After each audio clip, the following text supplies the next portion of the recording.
구글 트렌드를 통해서 사람들의 관심사를 알아봅니다. 지난 한 주 사람들은 무엇에 관심을 가졌을까요? 데이터 세상 속으로 시작합니다. 지금 제 옆에는 이다님 아나운서 나와 있고요. 안녕하세요. 또 그리고 귀여운 우리 아나운서도 또 나와 있습니다. 안녕하세요. 자, 그러면 빠르게 국내 트렌드 5위 키워드부터 알아보겠습니다.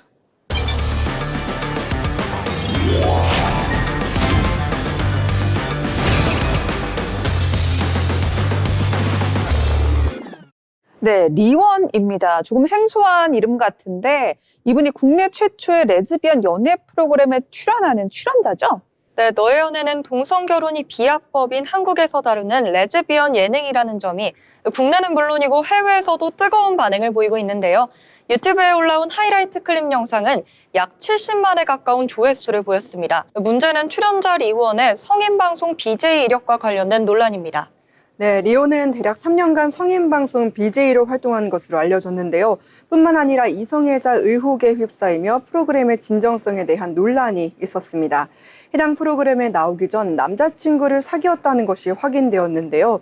이에 대해 리원은 BJ 활동을 인정하며 저는 여성을 사랑하는 여성이라고 해명했습니다. 네, 그런데요. 이 레즈비언 커뮤니티에서는 흔히 말하는 법방 이력을 가진 BJ가 레즈비언을 대표한다는 것에 대해서 어떤 불만을 표출하고 있는 상황이고요. 또 해당 프로그램 취지에 반하는 이성애자 의혹은 사실 진실 여부를 정확하게 알 수는 없습니다. 이것 말고도 그런데 또 다른 의혹도 생겼다면서요? 네, 너의 연애의 또 다른 출연자인 한결이 리원으로부터 부적절한 만남을 제안받았다고 폭로했습니다. 한결은 해외 일정을 가자는 제안을 받았고 선을 넘는 부적절한 제안이라는 것을 인지한 후 거절의 뜻을 분명히 전달했다고 밝혔는데요. 특히 한결은 유사한 제안을 받은 사람이 자신뿐만은 아니라고도 강조했습니다. 흔히 말하는 속칭 스폰 만남을 의미하는 것 같습니다. 리오는 논란에 대한 제작사 측의 입장은 어떤가요? 그 해당 출연자를 통편집해달라는 어떤 요구도 있는 것으로 알고 있습니다. 네, 너의 연애 제작사 디스플레이 컴퍼니는 논란이 될 출연자의 전면 삭제를 요청하시는 시청자들의 목소리를 충분히 인지하고 있다면서 현재 제작진은 해당 출연자의 장면을 원칙적으로 최대한 삭제하는 방향으로 편집을 재조정 중이라고 밝혔습니다. 네, 우리나라 최초의 레즈비언 연애 프로그램 너의 연애를 둘러싸고 다양한 가불논박이 이어지고 있습니다. 계속해서 4위 키워드도 살펴보시죠.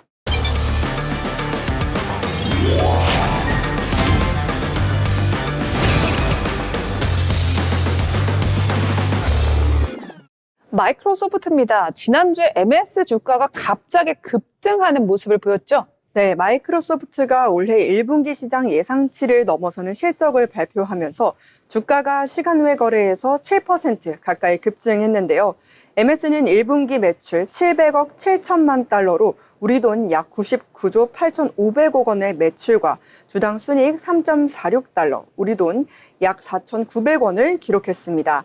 이는 시장조사 업체 LSGE가 집계한 월가 분석가들의 평균 예상 매출을 상회하는 우수한 성적인데요. 매출은 지난해 같은 기간 대비 13%가 증가했고 순이익은 258억 달러로 전년 동기 대비 18%가 늘었습니다. 이날 실적 발표 후 MS 주가는 시간의 거래에서 6.93%가 급등하는 이변이 발생한 건데요.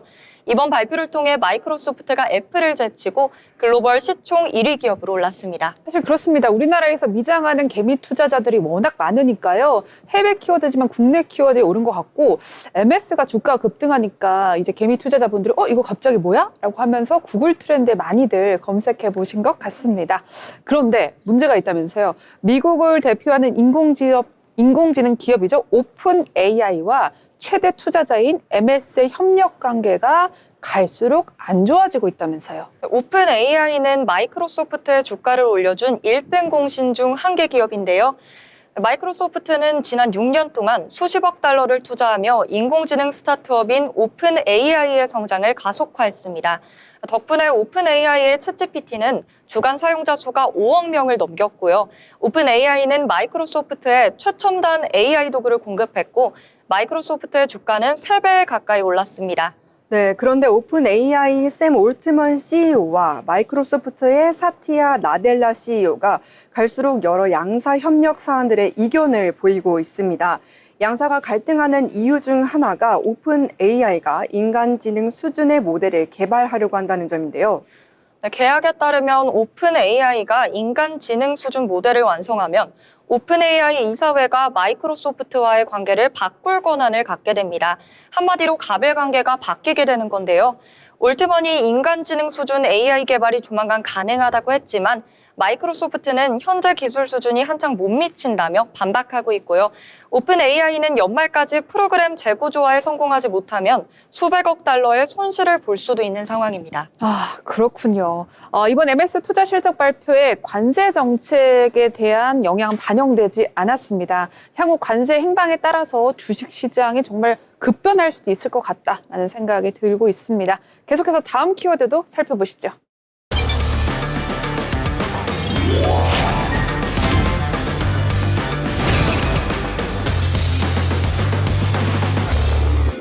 네, 종합소득세 신고입니다. 이맘때쯤이면 구글 트렌드에 의뢰에 올라오는 단어죠.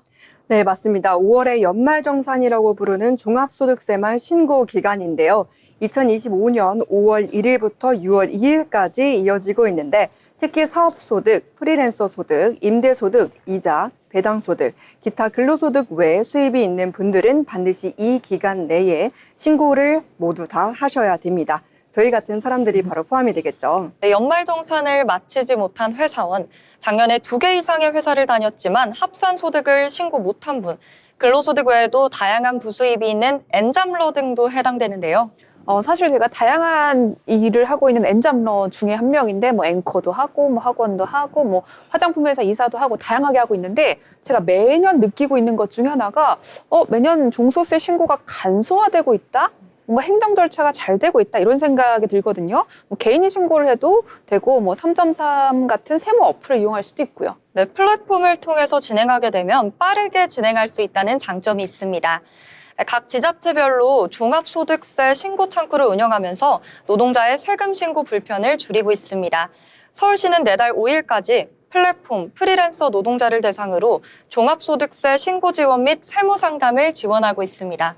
이렇게 세금 신고를 하게 되는 연말 12월 달이나 5월 같은 경우가 되면 계속 나오는 게요. 결국 직장인의 절규 문제입니다. 고임금 직장인은 세금을 너무 많이 낸다라는 비판들이 있는데 어떻게 생각하세요? 네, 근로소득세를 내는 직장인이 최근 9년간 연평균 2.5% 늘어나는 동안 정부가 걷어들인 근로소득세는 연평균 10% 증가한 것으로 나타났습니다.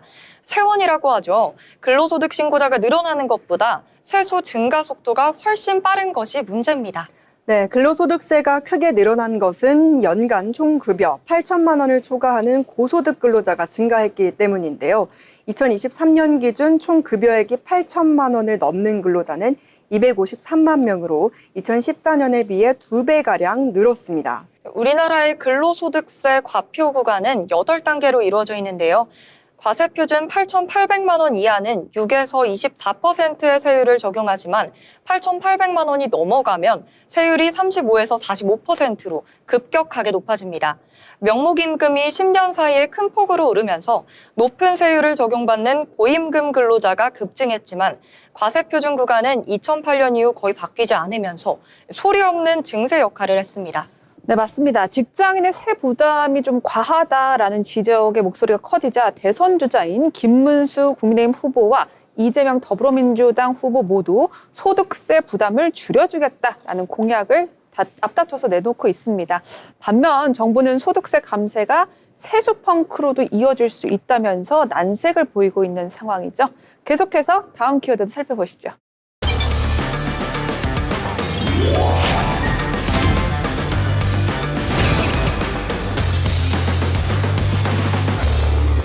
네, 익숙한 이름입니다. 한덕수. 네, 한덕수 전 국무총리는 지난달 2일 제21대 대통령 선거 출마를 공식 선언했습니다.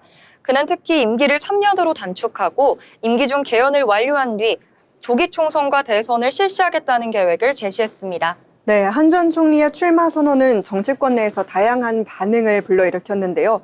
더불어민주당은 한 전 총리를 향해 내란 정권의 2인자이자 내란 피의자인 내란 대행 한덕수 총리가 결국 출마를 전제로 한 사퇴를 감행했다며 강하게 비판했습니다.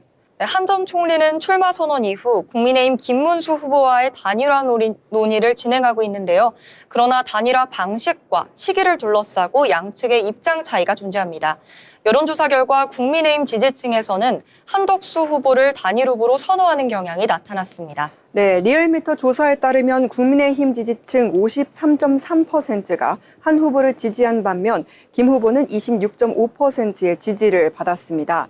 당내에서는 단일화 지연에 대한 우려의 목소리도 나오고 있는데요. 일부 중진 위원들은 단일화가 이루어지지 않을 경우 선거운동을 보이콧하겠다는 입장을 밝히기도 했습니다. 그렇군요. 이 한 전 총리는 손학규 전 민주당 대표, 이낙연 전 국무총리 등과 연대를 모색하는 등 정치적 새로운 행보를 이어가고 있는데요. 계속해서 1위 키워드도 살펴보도록 하겠습니다.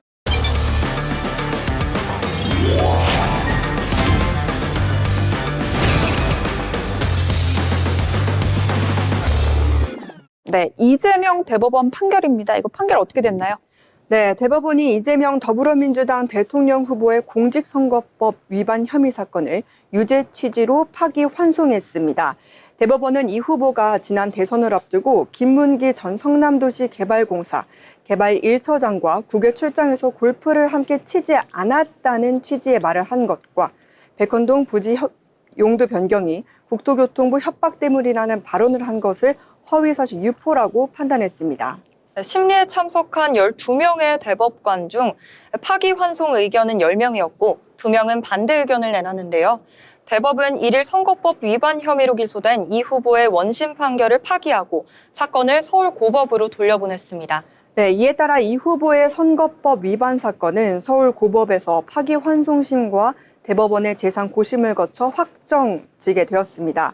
다음 달 3일 대선 전까지 이 같은 판결이 확정될 가능성은 매우 희박하기 때문인데요. 네, 그렇습니다. 이번 판결을 통해서 이 후보의 대선 출마가 제한되는 것은 아닙니다. 그러나 대선 본선 링에 오른 이 후보의 사법 리스크가 다시금 부각되게 되었는데요.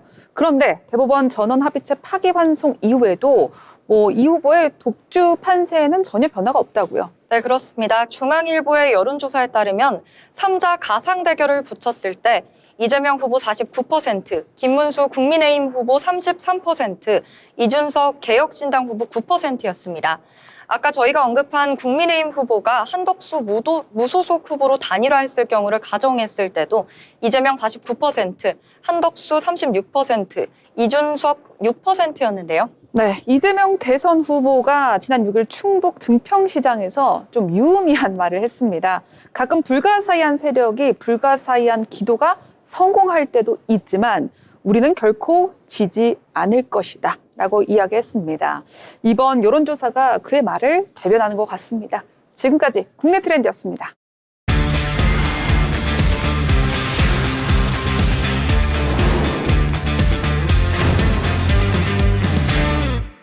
네, 계속해서 데이터 세상 속으로 해외 키워드 살펴보겠습니다. 지난 한 주 미국에서 사람들은 무엇을 궁금해했을까요? 5위 키워드부터 살펴보시죠.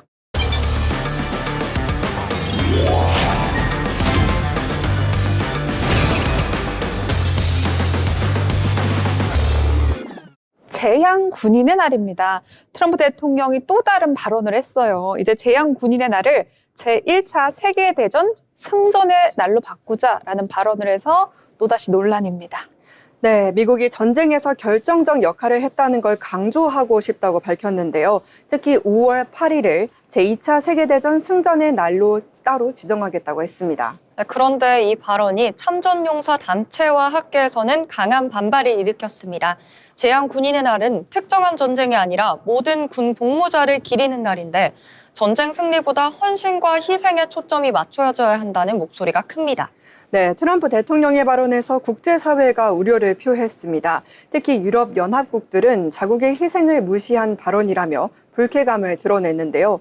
미국 중심의 역사 해석이라는 비판도 알고 있고요. 결국에 정치적 메시지로도 활용이 되고 있습니다. 네, 기념이라는 단지 과거를 돌아보는 행위가 아니라 오늘의 가치를 확인하는 일입니다. 따라서 정치적 목적보다 공존과 존중의 정신이 앞서야 한다는 지적이 설득력을 얻고 있습니다. 네, 결국에 그렇습니다. 이제 기념일이라는 것이 특정 정치인의 입맛에 따라서 재해석되게 된다면 그 의미가 퇴색될 수 있을 것 같습니다. 근데 이 같은 시도에 대해서 미국 내에서도 경계의 목소리가 꽤나 크다면서요. 네, 맞습니다. 참전용사 단체는 물론이고 역사학계와 시민단체까지 기념은 역사 위에 세워져야지 정치 위에 올라타서는 안 된다고 강조하고 있습니다. 네, 트럼프 대통령의 발언을 두고 유럽 국가들의 반응도 상당히 날카로웠습니다. 특히 프랑스, 영국, 러시아 등은 직접적인 유감을 표했죠. 네, 이들 국가는 자국의 희생이 축소되는 방식의 불쾌감을 드러냈고요. 일부 외신은 미국식 승전 프레임이 다시 국제관계의 논쟁거리가 될 수 있다고 분석했습니다. 언제나 논란이 될 법한 이야기를 하는 트럼프 대통령입니다. 계속해서 4위 키워드 한번 살펴보시죠.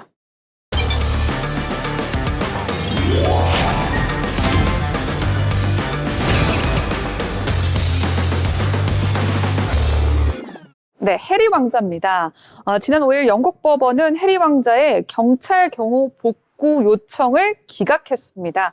단순한 보안 문제가 아니라 왕실과 관계를 묻게 만드는 조금 의미 있는 판결이었죠. 네, 그렇습니다. 해리 왕자는 왕실 고위직에서 물러난 만큼 국가 경호 대상이 아니라는 게 법원의 입장인데요.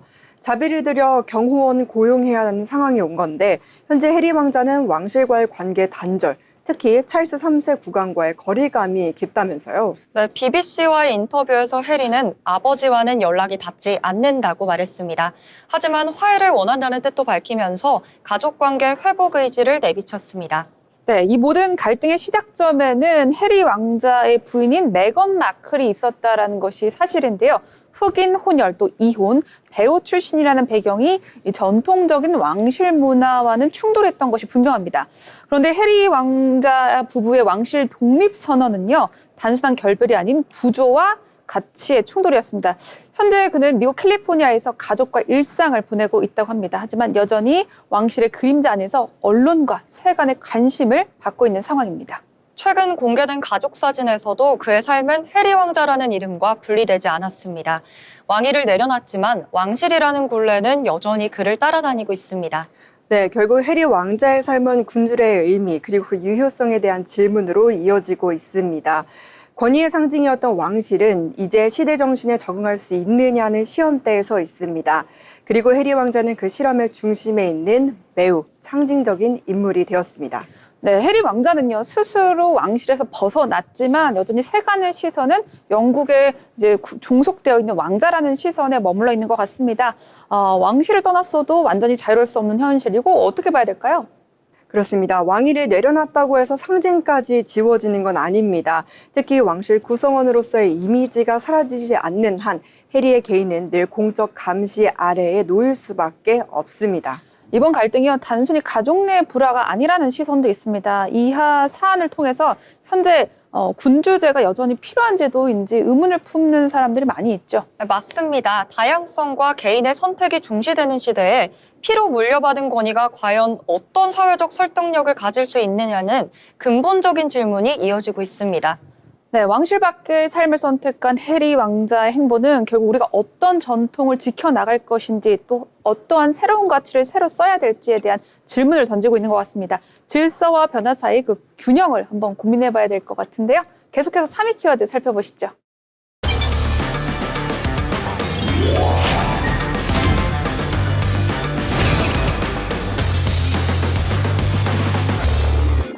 켄터키 더비입니다. 미국의 대표적인 경마 축제죠? 네, 올해로 151회를 맞은 미국 켄터키 더비에서는 전통의 질주가 펼쳐졌습니다. 화제 중심에 다소 낯선 이름 소버 린티가 있었는데요. 말을 훈련시키는 사람을 조교사라고 하는데 빌모트 조교사, 주니어 알바라도 가수가 이끈 소버 린티는 배당률 7대1의 복병이었지만 화려한 결승 질주로 우승컵을 차지했습니다. 즉, 이 말인즉슨 만약에 10,000원을 배당을 했을 경우 7만 원을 갖게 되는 사안인데요. 7대1인 경우에는 상대적으로 조금 높은 수치이긴 하지만 이거에 대해서 복병이었는데 우승컵을 차지했습니다. 이번 우승자인 조교사와 소유주에게는 역사적인 순간이어서 미국 내에서는 더욱 큰 화제를 불러일으켰습니다. 조교사인 빌 모트에게는 2019년 이후 두 번째 더비 우승이었고 소유주인 고돌핀에게는 데뷔 이후 첫 우승이라는 값진 기록이었습니다. 네, 이날 현장에는 경주만큼 화제를 모은 요소들이 또 있는데요. 세계적인 스타들의 참석 공연도 빛냈습니다. 올해는 올림픽 금메달리스트 시몬 바일스, 배우 셀마 블레어, NFL 스타 아론 로저스까지 참석하며 스타들의 더비라는 말이 나왔습니다. 네, 전통과 문화가 어우러져 있는 그 축제, 그 현장에는요, 음악도 빠질 수가 없을 것 같습니다. 이 오프닝 무대를 장식한 그레이스 포터의 미국가 열창도 큰 반향을 일으켰죠.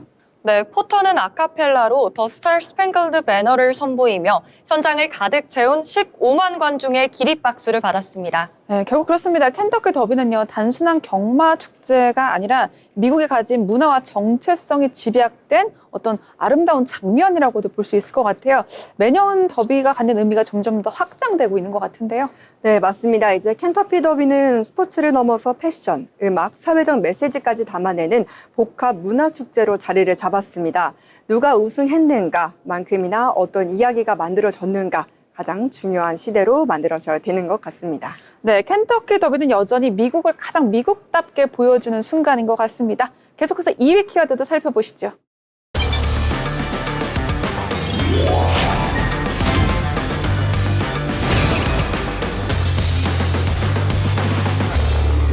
복싱의 밤입니다. 전 세계 팬들의 주목을 받은 경기가 하나 있는 것 같아요. 슈퍼 미들급 챔피언 카넬로 알바레즈에 대한 기대가 경기 전에 상당했다고 들었어요. 네, 사우디아라비아 리야드에서 열린 경기에서 카넬로는 윌리엄 스컬에게 판정승을 거뒀는데요. 모든 타이틀을 통합한 역사적인 경기였지만 경기 내용은 다소 심심하다는 평도 이어졌습니다. 이날 가장 주목을 받았던 건 일본 선수였는데요. 몬스터 나오야 이노우에, 복싱 팬들 사이에서 다시금 전설을 쓰고 있는 인물입니다. 라몬 카르데나스를 6라운드 TKO로 꺾으며 무패 행진을 이어갔고요. 이번 경기는 올해 명경기 후보로도 거론되고 있습니다. 네, 이외에도 복귀전으로 기대를 모았던 라이언 가르시아가 WBA 슈퍼 라이트급 타이틀전에서 패배하면서 이슈가 되었는데요. 뉴욕 타임스퀘어에서 열린 경기에서 로메로가 만장일치로 판정승을 거뒀고 가르시아는 복귀 첫 경기에서 큰 아쉬움이 남게 되었습니다. 그렇군요. 복싱은요, 여전히 뭐 한물 같다 이런 평가도 있지만 세계 곳곳에서 살아 숨쉬는 이야기를 만들어내는 것 같아요. 한 방의 주목보다 중요한 건 그 주목을 기다려온 수많은 이야기들이겠죠. 복싱은 여전히 가장 드라마틱한 스포츠가 아닌가 이런 생각이 듭니다. 계속해서 다음 키워드, 마지막 키워드 살펴보시죠.